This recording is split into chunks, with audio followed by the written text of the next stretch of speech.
Nang mag-rally po ang Iglesia noong January 13, 2025, ang ipinanawagan po namin sa mga namiminuno sa ating bansa, at malamang ay naaalala nyo po ito, kapayapaan, pagkakaisa, at unahing asikasuhin ang problema ng ating bansa at mamamayan nito kaysa yung mga hakbanging magbubunga lamang ng awayan at hidwaan. Dahil alam naman ng marami po na ang mga ito pawang pamumulitika lamang. Ang nakakalungkot po ay yung panawagang yun ng Iglesia ni Cristo tila hindi pinakinggan ng mga kinauukulan. Kaya nga po, Kuya Jen, nangyari yung mga nangyayari ngayon. Hindi naman po natin may tatatwa ng sino man. Matindi ang pagkakabahabahagi ngayon ng mga nasa gobyerno hanggang sa ating mga mamamayan.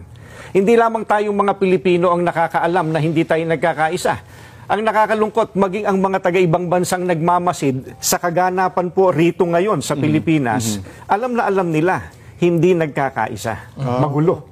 Tungkol po sa dating Pangulong Rodrigo Duterte. Ayan po, we come to the crux of the matter po. Yes po, opo. Para po sa mga kababayan po natin, ang posisyon po ng Iglesia ni Cristo ay ito. Kung ano ang tama at kung ano ang nasa mga batas natin, yun sana ang dapat pairalin. Huwag po itong pilipitin para umayon sa nais ng sinuman. Hindi po sumasang-ayon ang Iglesia sa anumang hakbangin na hindi naaayon sa mga batas ng ating bansa. Sapagkat ang batas po ang salalayang nagpapanatili ng kaayusan sa ating bansa. Kapag ang batas ay binaliwala, ay nagbubunga ito ng kaguluhan, hidwaan at kawalang hustisya. Alam niyo po iyan.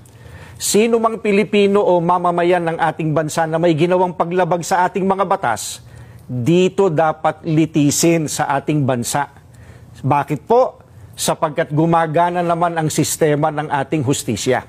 Hindi po natin sinasabing wag litisin ang dating Pangulo sa mga iniaakusa laban sa kanya.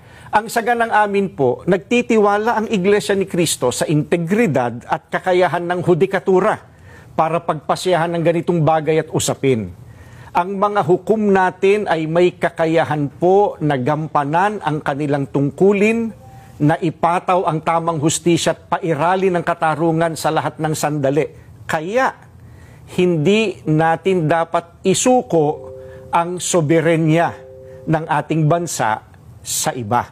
Yan po ang posisyon natin.